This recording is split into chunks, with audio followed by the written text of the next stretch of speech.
Hello, everybody. I'm Kelly Kowach. I'm the director of the Engaged Learning Office at the School of Information. I'm so pleased to have you join us today. Um, Again, thank you so much for joining us today. We are very excited to welcome U of M alumna Marcy Cleburne to the School of Information for a talk on innovation and transformation. Before I introduce our speakers, I wanted to share a moment of thanks to each of you for joining us. I know that we have a lot of competing events in our almost all online world today, and appreciate your sharing this hour with us. In addition, I would like to thank the Franklin family for their generous support for the Franklin Innovator in Residence program. This program allows for us to allocate time to invite innovative individuals to spend time with us at the School of Information in an informal setting and to share inspirational stories about the power of technology and transformation. Now on to the introductions of our fireside chat participants. Marcy Cleburne was the Chief Transformation Officer at Ford Motor Company until she retired in October of 2019. Perfect timing, Marcy. In this role, she accelerated the company's transformation by helping to refine the company's corporate governance systems, facilitate faster adoption of agile teams across the business, and ensure process improvements across the enterprise. She also facilitated strategic partnerships with key technology partners, as well as supported the company's diversity efforts. Previously, Marcy was Executive Vice President and President of Ford Mobility. In this role, she was the CEO and Chairman of Ford Smart Mobility LLC, which was formed to accelerate the company's plans to design, build, grow, and invest in emerging mobility services, as well as global data insight and analytics. In this role, she oversaw the acquisitions of Spin, Autonomic, and other investments. She also chaired the board of Ford Autonomous Vehicles LLC. Marcy served as Group Vice President, Information Technology, and Chief Information Officer from January 2015 to May 2017. In this role, she oversaw the complete transformation of the company's IT tools and talent to put Ford in the forefront of technology companies globally. No small feat. In her career, Marcy served in a variety of positions in the Americas, Ford of Europe, and Ford Credit, and worked extensively with Ford Motor Company's board of directors. Marcy earned a bachelor's degree in business from the University of Michigan's Ross School of Business and is a member of the Provost Advisory Committee at the university. She's a past president of the Michigan Council of Women in Technology and led the Professional Women's Network at Ford Motor Company for several years. We're so pleased to have Marcy with us today. Also joining us is Michael Barsky as our moderator of this fireside chat. Michael is a senior at the University of Michigan School of Information, where he studies user experience design and serves as the School of Information Bachelor's Association Student Body President. Previously, Michael has worked across the tech and innovation industry for companies such as Apple, Warner Music Group, and Wix. After graduation, Michael hopes to pursue a career in digital innovation at the intersection of design, social impact, and consumer experiences. Thank you so much for both of you for joining us today. Our conversation today will be focused on innovation and transformation in the digital age. How might future technologists lead change?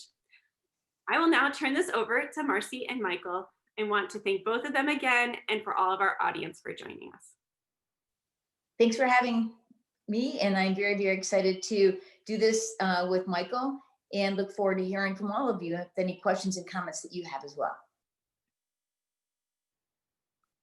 Awesome. Thank you so much, Kelly, for the introduction.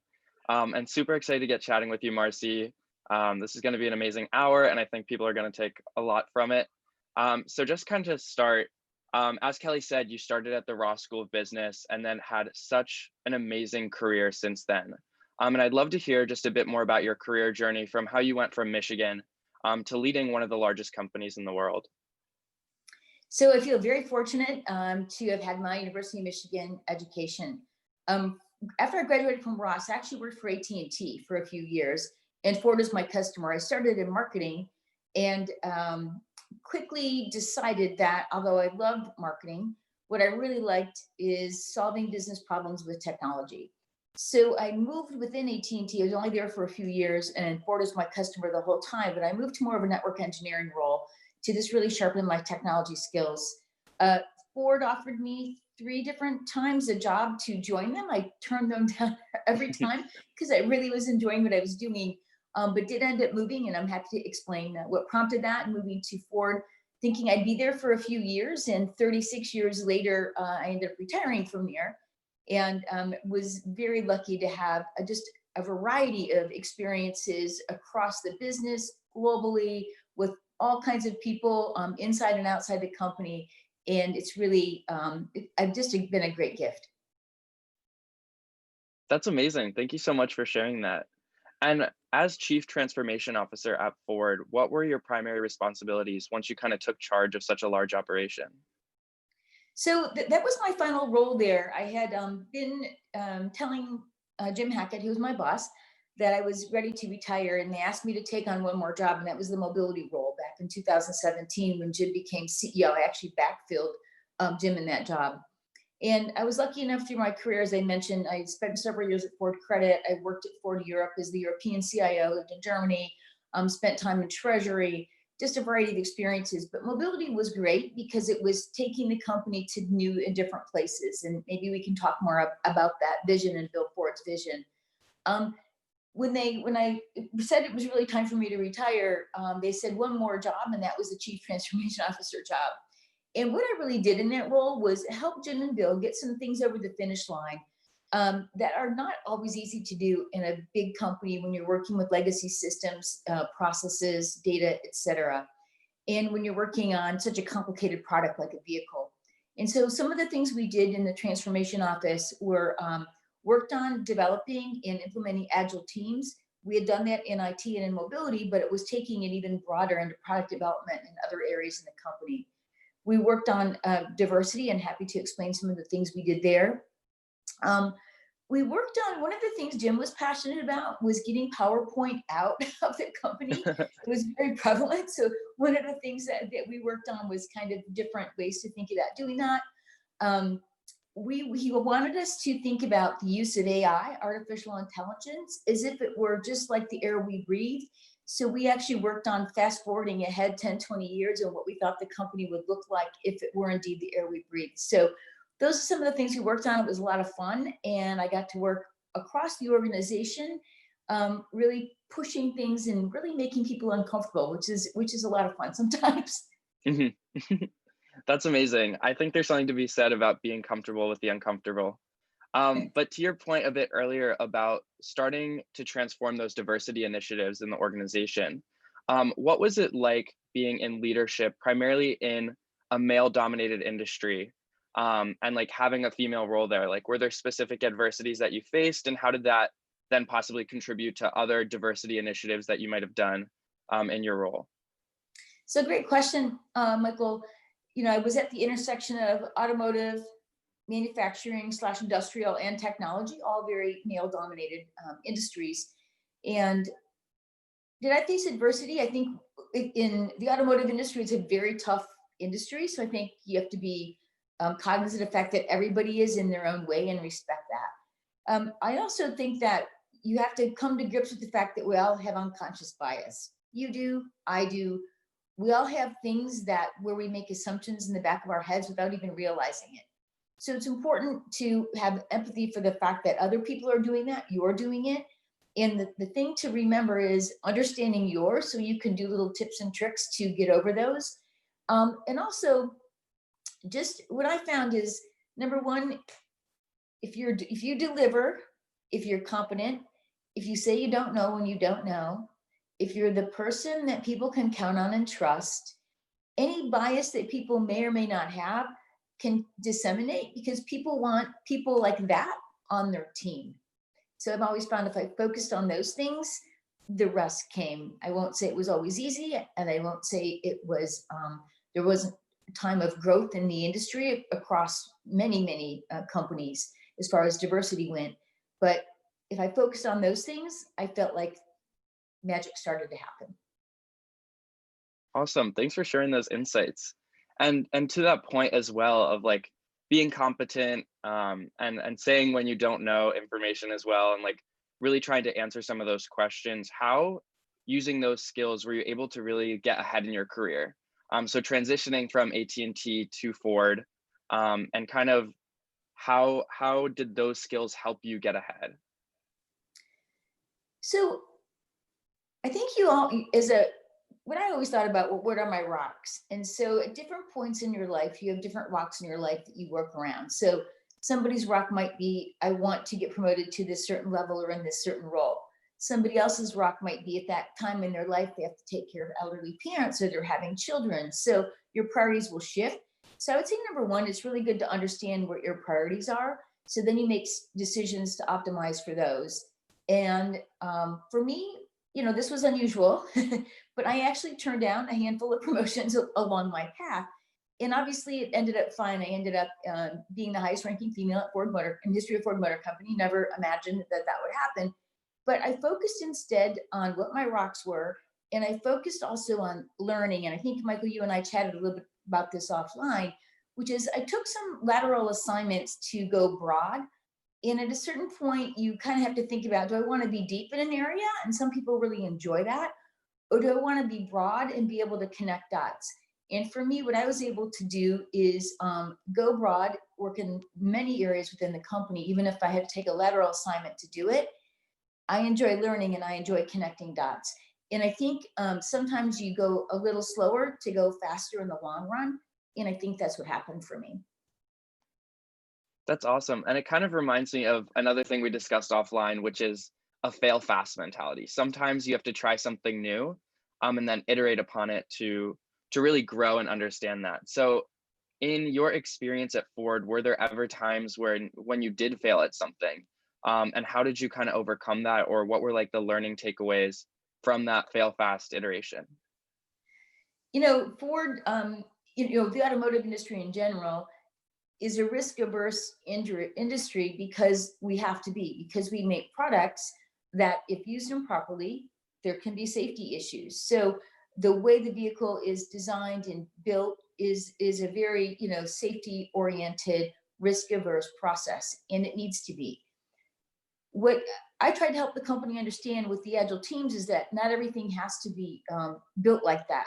That the apps that we use to create an experience within a vehicle to really enhance that customer experience could be built around the vehicle and iterate at the speed that the apps in your app store iterate at.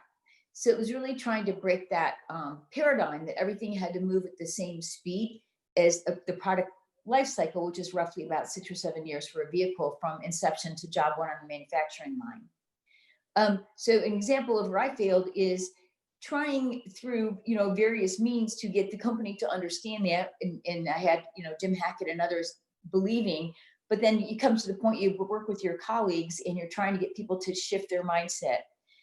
Also within IT, Kelly mentioned some of the transformation work we did there. You assume that everybody is comfortable sometimes taking risks and acting differently and working on the quote unquote new things. But what I found, it was the opposite in some ways. People were afraid to leave their comfort zone. And what I was trying to get people to think about is, for something where safety is involved, the 20-item checklist is appropriate. However, 15 of those items might not apply to something that has lower risk. So insert professional judgment and know when to do that. And so I think we assumed everybody would jump on board with that, where some people liked the security of the 20-item checklist.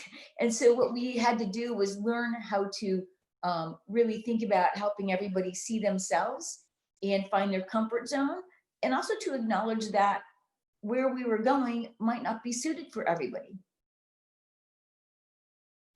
Yeah, so building off of your point about seeing yourself as well and understanding different like facets of a team and organization, what do you normally do to identify a great company culture, or a great team as well? So I know for a lot of current SI students looking to go into their first full-time position, one of the things that's super important is trying to find company culture, and identifying that early on. And to your point about understanding teams and making sure everyone's comfortable, what particular things would you recommend for undergrad students to look at when on the job search?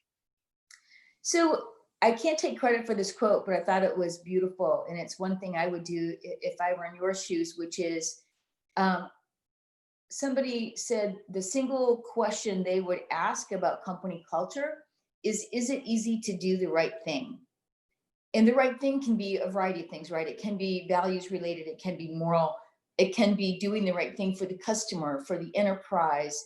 It can have a technology spin to it, but is it easy to do the right thing? And so I think that, and sometimes you'll get that more from talking to people that are at the level that you'll be joining the company at. And so I think it's important also to interact with people from all levels of the company because people have a different perspective. And then finally, I would share that, and people, I would say this a lot, and people would think it was odd because I was a technologist, which is to say that every business is a people business, even the technology business. And so importantly, people are your greatest resource. And technology will change.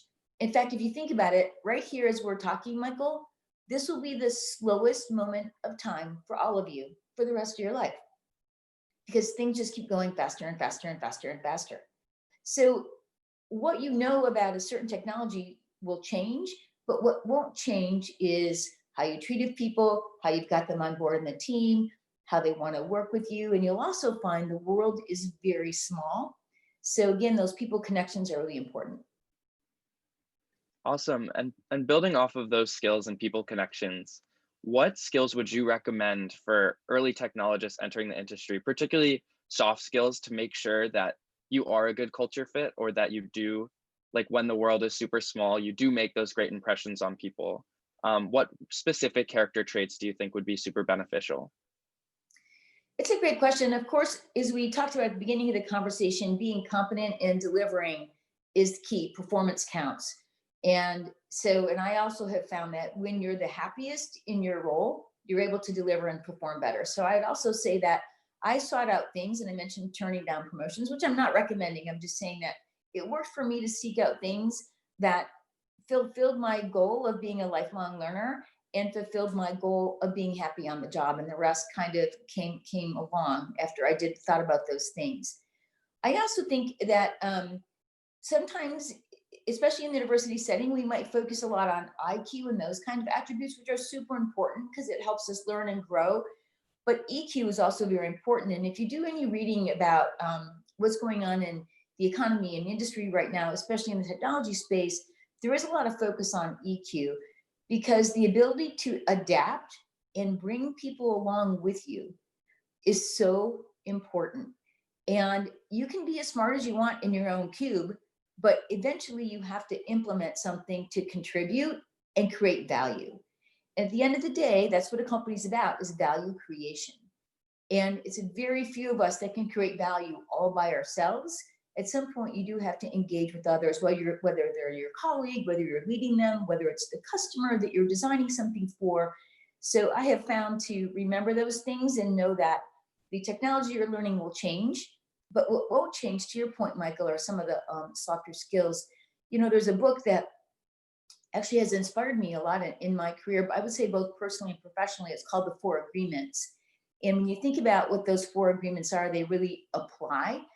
And actually give a talk at Ford. We have a Curious Minds program at Ford about the four agreements. And they're very simple. Be impeccable to your word. That builds trust. Always do your best. So to your point, Michael, people have a certain lens on you about what your brand is and that they can count on you. Don't make assumptions. So look to engage, look to learn. And then the last one, which is sometimes very important in business, is it's not personal. Decisions get made for the good of value creation, for the good of the enterprise, for the good of the customer. And sometimes we think things are personal when they're not. And I think just having that maturity and objectivity is huge. So to that last one of making sure that it's not personal, what recommendations do you have for creating that clear division? So I think a lot of the time, especially as like young technologists or emerging technologists, a lot of the work that we do can feel personal because we'll put a lot of individual contributor effort to that work. And it kind of comes back to our fail fast mentality earlier in an iteration, but what key skills or ways have you implemented to kind of separate the effort and investment you've put into certain work versus the actual outcome or the non-personal side to things? You know, there's moments in my career that I can remember, you know, learning that lesson. So when this is very, very early on in my career, I was running a huge program to implement and some new customer service technology. And, we could have spent a lot more money and got what I thought would have been the best in class thing. But then you learn that Ford wasn't necessarily in business to have the greatest help desk for the employees. It was important, but that extra amount of money could also be spent on adding features to a new vehicle program that our customers might want and value. So I think it's really understanding what the big picture is.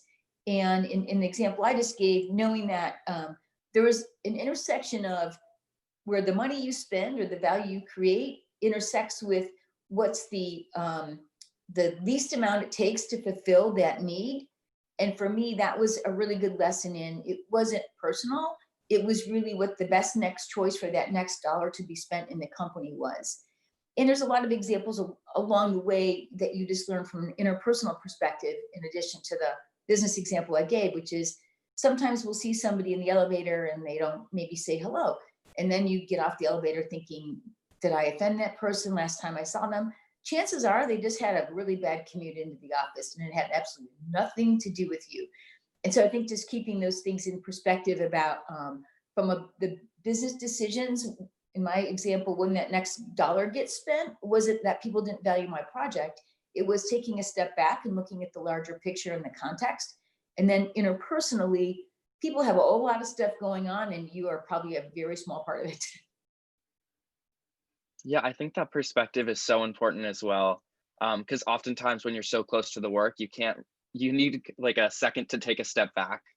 But kind of a follow-up to that, as emerging technologists right now, we are very focused on like the next step in the first job or the first 5 years out of college.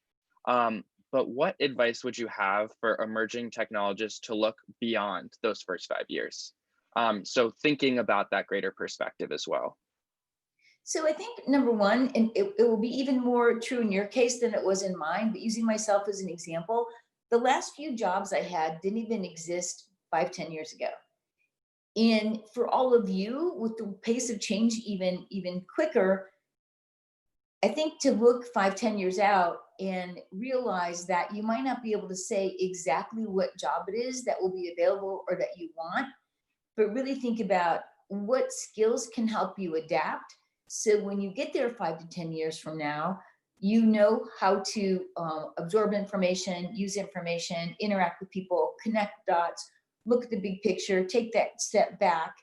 And then through the skills you've already learned at University of Michigan, having to consume a lot of material, I remember those days, and then be able to, do something after you've consumed the material, those skills will serve you well.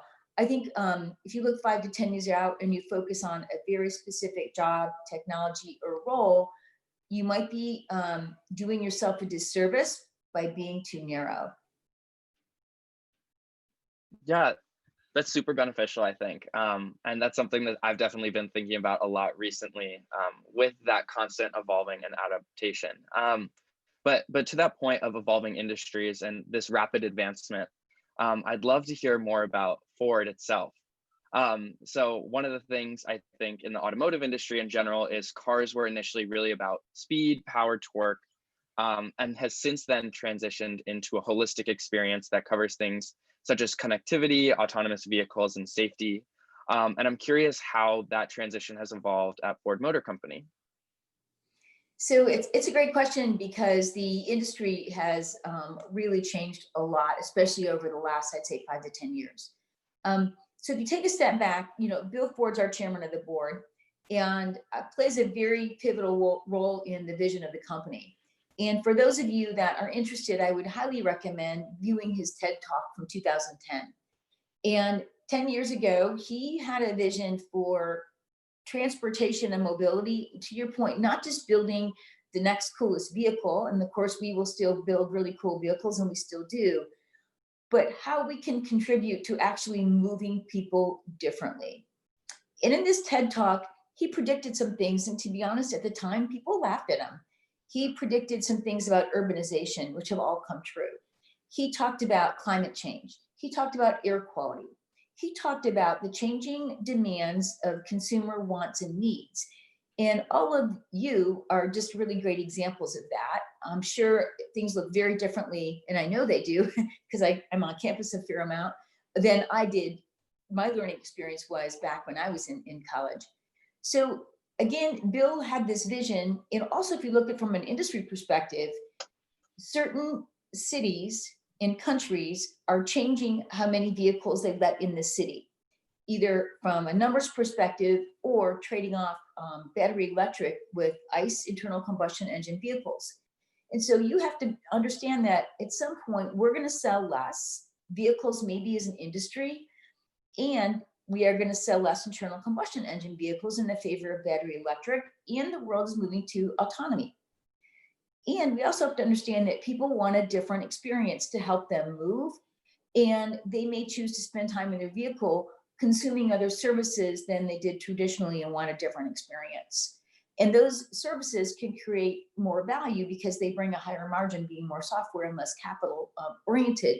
So, but it really does get back to Bill's vision, and that's what we helped build out with the Ford Smart Mobility team that I led. Yeah, so one of the things in that vision that you discussed was thinking about air quality or the amount of cars that are allowed into a city. And I think one of the facets that students are particularly interested in recent years is about the environment. And I was curious how this has affected Ford, or what initiatives Ford is currently taking to evolve their vehicles to be more environmentally conscious. So from a macro perspective, Ford is the only US automotive manufacturer that has aligned with California on their emission standards. Additionally, and frankly not popular with some of our government officials, Ford aligned with the Paris Accord Climate Change Act. So Ford has been very progressive and sometimes standing alone in the way we've looked at sustainability. In addition, we've really doubled down on battery electric, and we've just announced many new vehicles, the Mustang Mach, we're electrifying the F-150, and we're going through our portfolio, especially the vehicles like the Mustang and the F-150. They're iconic vehicles that people love, and we sell lots of them, and looking at electrifying those. And that therefore, we've got a ready customer base. We've also worked with many of the cities to make sure there's charging available, and some of the services we worked on in Ford Smart Mobility were all about providing, charging services and make it easier and more comfortable for people. Another unique thing that Ford has done is we really doubled down years back on hybrid, and I drive a hybrid vehicle today. So you have the choice of when you want to drive electric, and you can program the vehicle to make choices for you, and when you want to use your normal transmission. That's amazing. And I feel like within that space as well, there's just so much room for innovation that's constantly happening, whether it be environmental or around autonomy. And I'm curious for you, I think Ford really is at the precipice of a lot of innovation, specifically around the automotive industry. And for a lot of new grads, people often just look at like the names of like Google or Apple or Amazon, something like that. But I think in a lot of ways, Ford is just in line with these. And I'm curious, for a lot of graduating seniors who are looking to get into the automotive industry, how can they be a part of this innovation, like at Ford? So I get asked this question a lot when I used to recruit on campus. I get asked from students, especially those in technology fields, to say, why would I want to come to the automotive industry? Why wouldn't I want to go work for Facebook or Google? Not that there's anything wrong with those choices either. And I think we welcome people coming from those companies into Ford and vice versa. So that's all great. But something I would think about that, through my experiences is, given, and to your point, Michael, that we're really growing these skills within Ford, and we're really growing our research and innovation. We're partnering with the University of Michigan actually on our robotics center there. If you come to Ford, your chances of being kind of a special standout, given you come with these skills, where if you go to one of the big tech companies, they hire hundreds of thousands of people with these skills, your chance for maybe a more unique contribution, I think, is greater in automotive. And of course, I'm biased at Ford because we've done some great things that we've described. The other thing I think that people definitely more and more, and I think the last year is a growing example of that, want to be part of something big where they're contributing as well as creating value, but also doing good to contribute to move, the earth, the planet, society, social goodness along. And again, I'll go back to Bill Ford. And again, I encourage you all to watch this TED Talk. he feels, and the Ford family feels, a very special responsibility about air quality and emissions, because it was Henry Ford that invented the modern day assembly line. And that allowed vehicles to be made more quickly and much more cheaper. So the very people working on the lines could afford the vehicle. All great, except what that meant was more and more vehicles got created and proliferated after people started copying those ideas. And so we feel we put the world on wheels. And because of that, we feel a very special responsibility to continue to innovate and iterate around how we continue to make the world a better place and make it a great experience for our customers. And you could all be a part of that. That's amazing. And to that last point of making the world a better place, in terms of internally at Ford, and we were discussing culture earlier, how does Ford do that for their own employees? So what's like the work culture like there? And how do they foster that sense of community and responsibility throughout their employees? So Ford is very unique in the auto industry, and part of it is because, and I mentioned Bill Ford a lot. Obviously the family's name is on the building. It is in a broader sense, more of a family atmosphere. And I've worked with a lot of people in the industry who come to Ford and then maybe leave or come back. And one thing to a person that they all will say is it does feel more like a family, as far as the collaboration, the respect, putting people first. In fact, when Jim Hackett was there, he came up with these truths, and one of them is put people first. And I can definitely say that is something that permeates throughout the Ford culture. And again, I love the comment, and it wasn't a Ford person, about, is it easy to do the right thing? And we talk a lot about that at Ford. Yeah, I think that mentality is so important, of just like putting other people in front as well, and really thinking about like the collaborative nature of the organization. I think that's something that's also been incredibly emphasized within our own curriculum, is collaboration and this idea of working with others cross-functionally. And kind of to that point, how does Ford really foster a collaborative environment? And you were talking earlier about agile teams. I'm curious, in agile teams, like how you were able to implement that, and thinking about how us as young technologists might be a part of something super cross-functional. So the agile team experience is definitely one of those ways where you focus on what the product is that you're creating, and with the acknowledgement that to create a product like a vehicle, but it could be some software, it could be a service, that it takes collaboration from all different skills around the company. And what the agile team creation does is it allows the innovation and iteration to go very fast. And if the team fails, it's not a failure, it's a learning. And then we pick ourselves up and we move forward with that learning in mind. And the fact that everybody on the team is part of that team and part of that product. And the team is very good, an agile team is very good at self-managing. So if somebody isn't contributing or doesn't want to be there or doesn't have the skills, the team works through that with some of the respect that I've already discussed. And I would say that that's a trend in the technology industry as well.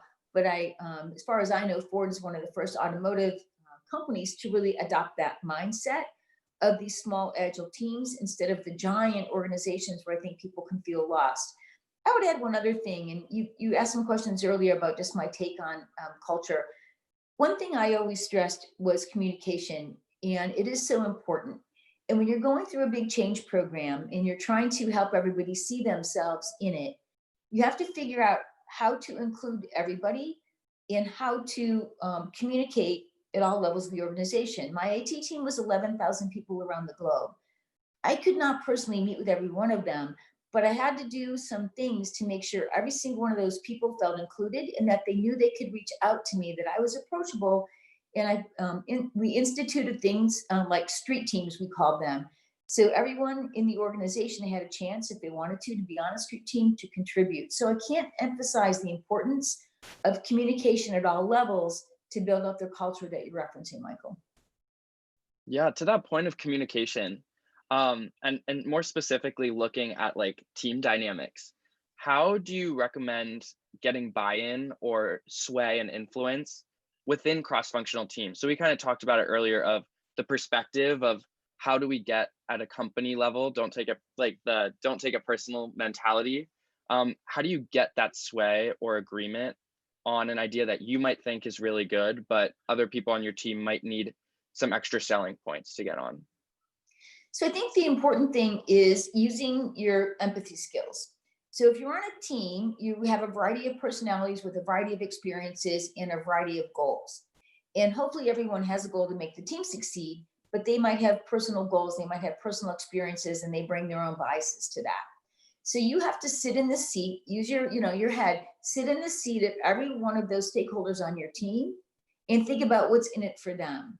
And if you can't find anything, I think you have to go back and ask yourself the question, is that, or do you have the right solution or not?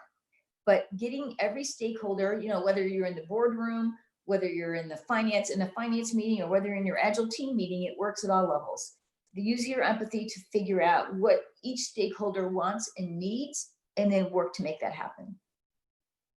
That's awesome advice. And then kind of to that last point of like in the boardroom and building off empathy and making that change, one of the really big things that you were able to accomplish at Ford was that complete transformation of the IT tools and talent at Ford Motor Company.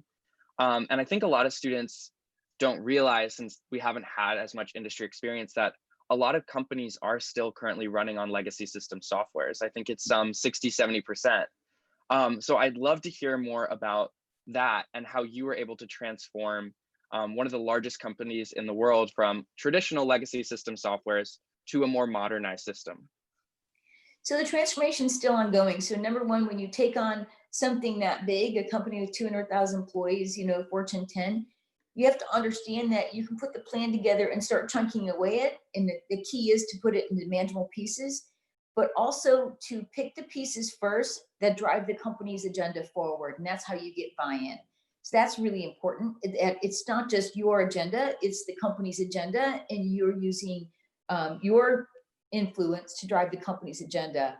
When I first started this, Mark Fields was our CEO, and I also give him credit as much as I do Jim Hackett and Bill Ford for recognizing what we were doing in IT and asking me if I would help him think about the company that way. And so again, because in IT we didn't just transform to make the coolest IT place, that was a good byproduct, but it was really, we're doing it because we want to help the company. And the evolution of IT in companies was back-end processing like payroll, to mechanizing business processes, to contributing to the top line, just not the bottom line. And when you can do that and connect into the company goals and vision, you will get buy-in, and then you create your change program around delivering the things that add the most value to the company. And so I would definitely recommend, again, it gets back to the stakeholder piece, realizing you're part of a bigger enterprise, and you should transform for the enterprise sake, not just for your sake. Yeah, that's great advice. And I guess for that prioritization of the enterprise versus your sake, what specific mechanisms do you normally employ, like within your own toolkit, do you employ to prioritize? Because obviously that's such a large overhaul that's being done. How do you kind of pick the things that will make the most impact early on? So you always, we talked about earlier, just taking that giant step back. So you're not looking at things as a microcosm, but you're looking at the macro perspective. And you have to be ready that the priorities might change. Because once you link into the company's priorities, you have to help people make that linkage. And again, this gets back to communication. So what we did is we took the company priorities, and Alan Mullally and Mark Fields, they had their top priorities. I'll go back to Alan Mullally days. He had top 4 company priorities. We mapped what we were doing to each of those 4 priorities. And you have to keep them, the number of things, small enough where people can talk about them in the elevator. And then you have to help everybody, every team, find where they're at. Everybody might not be present in all priorities, but they should be present in at least one. And this is another key thing. If they're not, if you can't make that linkage, are you doing something you shouldn't be doing? Because it's just as important to not do some things and focus on what you should be doing and eliminate things that might be wasteful, inefficient, outdated, and no longer create value. Yeah, that's super helpful. And to that kind of building value towards the end of that conversation as well, out of this entire transformation, you had so many employees where they had to feel it personally, right? And at like the personal level, but at the entire company level. From doing this digital transformation, what was one of your largest learning experiences, or like what big takeaways were you able to take from this complete transformation of IT tools? I had a great communications team. It was just a couple people, and we would try things. And it gets to your point and question earlier about failing fast and innovating and not being afraid to fail. We would try communication. I'll go back to my IT days, but I use the same tricks in mobility. I have 11,000 people. They're all around the globe.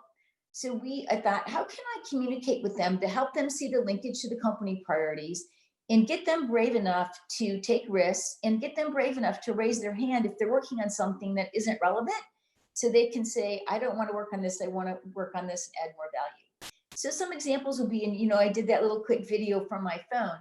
I would do that once a week. We called it a minute with Marcy, and then we called it If You Have a Minute.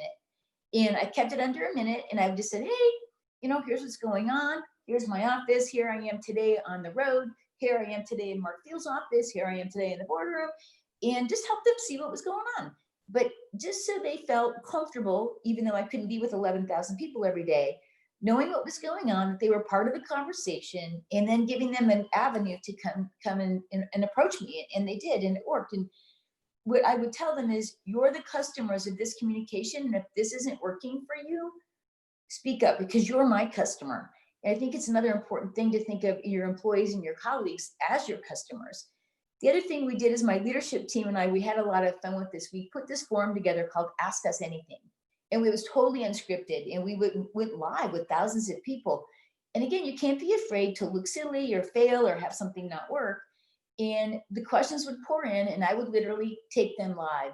And I would try to say the name of the person on my team that I was directing the question to give them at least 30 seconds to process. Mhm. And then I would do something called a lightning round. And I would say, okay, lightning round, guys. And I would whip around the table and ask an unexpected question of everybody. And it let the rest of the team members see that we're vulnerable too, and that we're learning like they're learning. And so I would say, I experimented with things, but again, that communication and reach out was so important. That's so amazing that there was such an great channel of communication between all levels of the company. And it actually leads into one of the questions that was submitted by some of the viewers right now, which is, should digitalization be driven by a top-down or bottom-up approach, or a hybrid of both?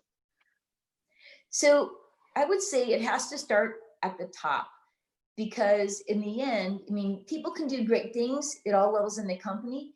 But if it's a huge, large company like Ford Motor Company, you're talking about getting dollars and priorities and mind share to move. You're basically trying to turn the Queen Mary here, right? So the people at the top have to believe it, which is why linking into the company's priorities is so important. That you're helping move the CEO's priorities along. That said, I have found that the working level at the company usually gets it and is excited and is on board, and they're excited about expanding their skills and taking risks. Top part of the company, you've linked to their objectives. You're going to help them create more value, and you're going to help contribute to the top line. Sometimes the hard part is the middle, where those people feel a loss of power because we're moving their cheese. And so then you have to remember getting back to help them as stakeholders see where it benefits them and their team. That's awesome. And that also lends itself to another question that was asked by some viewers, which is, while there's the top and the middle, that's probably the hardest to get buy-in from. As young grads, what do you think the largest challenges that we face, like going into the industry? Is it getting that buy-in from the middle, or is it just trying to find an initial job in our current market? Just kind of curious your perspective on that. Maybe I'm just so confident about all of your ability to find a job in this market that I'm not worried about that. I think you'll find you have choices. And I think companies like Ford, which were used to people like Marcy staying there for 36 years, now understand people are going to rotate and move, and they may leave, and yet we welcome them back. And that wasn't the case. So I'm super excited about the future for all of you. I think the biggest challenge might be deciding what your rocks are, and then optimizing for that, and just having the confidence to do that. So you create value for where you're contributing, but also value for yourself as a person. We only get one life. Mm-hmm. That's great. And to your point earlier about like moving around as well, either within the company or even the greater state, another question was about Ford and the future state of Michigan as well. So I guess Ford has played such a large role in the state of Michigan and the country and the world for that matter. But one of the things that it's particularly done is shape Detroit. So one of the questions was, what is your outlook on the future state of Michigan, and more specifically, Detroit as well? But I'm very excited about it. You may be aware that there's a mobility corridor being implemented between Ann Arbor and Detroit. And Ford has also invested heavily in Detroit, the Michigan Central Station, the Corktown area. My mobility team is very active in that, my ex-mobility team, and attracting entrepreneurs and small businesses from around the globe to come and use this space to help create the next generation of mobility transportation using software and building on the great products that we build here in Michigan and around the world. Also, I think it's important to remember that manufacturing is still very important. And our F-Series, truck series, for example, has created over 500,000 jobs. And so there's nothing like making something. And I think sometimes we overlook that. But where I see Detroit and Michigan going through the automotive industry is having a product, an industrial product, but also using technology to build on that, to make it even greater, and then partnering with the cities. The automotive corridor is a great example of it, the mobility corridor, partnering with the cities to bring it all to life. That's amazing. That intersection of technology and building these automotive vehicles and manufacturing. And this actually leads into another question that was asked, which is speaking on AI and job automation and workforce training.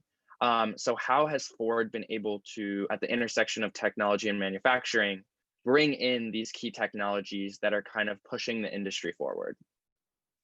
You know, I think it goes back to what our DNA is at Ford. And I started with Henry Ford, and he modernized the assembly line. He actually invented the assembly line, modern day assembly line, right?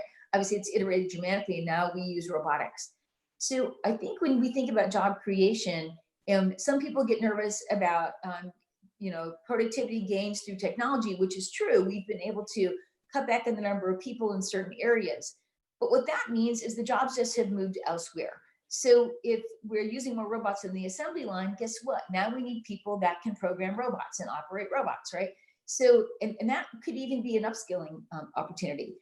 So I think it's so exciting, as you can tell, I get very excited about this intersection between manufacturing and technology, because not only does it create more value for automotive customers, but I think it also creates more value at large, because it will push more upskilling of people to embrace technology and to keep their skills current as jobs kind of shift to that area. And that's what Ford has done, is think about how do we use data to make a better experience for our customer, a better experience for the employees, and continue to upskill the employees as technology moves us along.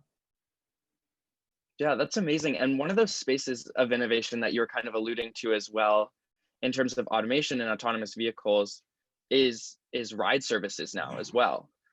So one of the big things in the automotive industry, while not traditional manufacturing, is companies like Uber and Lyft have created almost like a software as a service through the automotive industry. And I'm curious, your predictions moving forward with the automotive industry. Do you think people will be buying individual vehicles in the future, or if with the autonomous movement, there'll be more rideshare services and almost like a software as a service instead for automotive vehicles? So I definitely see it as an and I think what we're seeing is that the COVID pandemic kind of threw a curveball, where I think people were veering. My son and daughter-in-law, for example, also a Ross graduate, they live in New York City and they don't own a vehicle, even though my son, both his parents worked at Ford Motor Company. But a vehicle, it can be a liability in a big city like that, back to Bill's urbanization talk. So Bill was taking the company to say, we want to participate in moving people, even if it's not that somebody's going to have personal ownership. Now what we're seeing with COVID is that people are looking at personal ownership differently, to say it might be safer and healthier to have my own vehicle, which puts more pressure, I think, in a great way for automotive industries to create even a better experience through software and personal ownership, and maybe come up with different personal ownership models using Ford Credit. We have a financing company as well. So what I see is, I don't think the ride sharing will go away. And I think the first iterations of autonomy will be commercial use, moving people, moving goods. But I also see people revisiting personal ownership as, you know what, it had a lot of other advantages to it. And maybe if we can continue to enhance the experiences and services it provides, we can have it be more of an and equation. That's amazing. And it really reminds me of our conversation earlier about just like innovation in the automotive industry and how there is so much space for growth and development. And it actually lends itself to a few more questions specifically about Ford and entering the workforce as a young technologist. So one of the questions was, what are some career suggestions for someone specifically interested in UX design or UX research at a company like Ford? So there's multiple avenues, and it's something very exciting. And I will give Jim Hackett credit for bringing kind of the Stanford design methodology thinking to Ford, and also a company he had us partner with, which is IDEO, which is very UX design oriented. So there's multiple ways to look at it. We had a UX group in software, and that can be a number of things. It can be applications within the company. It can be the apps that our customers in our vehicle use. We have Ford Pass and Lincoln Way apps that are the ways our customer interacts with their vehicles. It can be the UX within the vehicle itself, how you interact with the HMI, and how you use data to understand what feature people are using and what features people are not using. Most of us, like any piece of technology we use, the vehicle is no different. We use a very small percent of the features and functionality actually available to us. So there's so much room in the UX field, not only from a software perspective, but also the vehicle perspective and how those things come together. And the use of data that the vehicle generates is just still so rich for making these discoveries and making the experience all the better. It's so cool to see how UX really does transcend all aspects of the automotive industry. As we were kind of alluding to earlier, how the automotive industry is transformed into such a holistic experience, and not just about doing traditional UX for automotive companies, but something so much larger, which I think is such an amazing point there. And one other question to that, kind of building off of as well, like young UX career professionals, or for that matter, any career professional, how would you say Ford develops kind of an individual contributor technical career path versus someone that might want to enter management career paths? So there are definitely both choices, and we need both kinds of people. You need people that want to go deep and be experts in a certain area and be the go-to person for that technology, for that skill set, for that resource. And then, of course, we need people that are more interested in developing vision, developing strategy, running a business, those kinds of skills. So I think some people know upfront which one they're more interested in. And some people might not know or might change their mind along the way. And at Ford, we have all those experiences available. We have many of us that have gone back and forth a little bit and, been an individual contributor, wanted to go deep, but then realized we also got a lot of satisfaction out of running a business and want to go try that. When you bring your skills and talents to bear, and if you do some of the things we talked about around, the IQ and the EQ, you will find the choices will be yours. And it gets back to, if you go in, you do your best, you deliver, and you decide you want to switch paths along the way, you will find those avenues open. Again, if you want to go deep, those opportunities are more readily available than ever before as technology plays an even bigger and bigger role and things get more complex. And obviously, we still need people that want to, run the business and want to lead teams and want to work cross-functionally.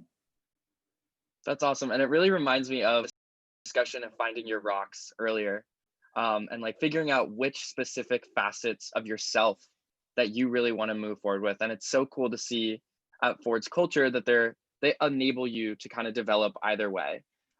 So that's super exciting to see. And we have one more really fun question that kind of wraps it up, but they're curious, what is your favorite Ford model ever made? Well, this will probably be a surprise. I love the Mustang, but I would say, and looking to buy a used one right now because we actually stopped making them last year. I love the Ford Flex. And you guys, I don't know if everybody even knows what that is, but it's a very unusual looking vehicle. It is built off a car base. The top hat looks different, looks more like an SUV. The base was a more of a car base. It drives like a car, but it had the room of a crossover, an SUV. And the reason I like it is because I felt it's a very polarizing vehicle. It's got the very flat top, for those of you that might be familiar with it. It's very popular in California. In California, the top two cars we sell there are Mustangs and the Flex, because they can put their surfboards on top of the Flex. And frankly, that's what my family uses it for kayaks and the such, and paddle boards. And the reason I like it so much is twofold. Number one, I was excited that Ford decided to make a design choice that was polarizing, but to be brave enough to just put it out there, right? And number two, it's got a kind of a cult following because it has some unique use cases, and because it's a very comfortable vehicle. And some people that have fibromyalgia or other illnesses where pain's involved, they really like the comfort of the vehicle because, as I talked about, how the top hat and the platform are very different than how we usually do. So anyway, that's my favorite. I think it's cool. That's awesome. I'm gonna have to look that up after. It sounds super cool. And it's very cool that it had a cult following as well. But I think that kind of concludes our hour.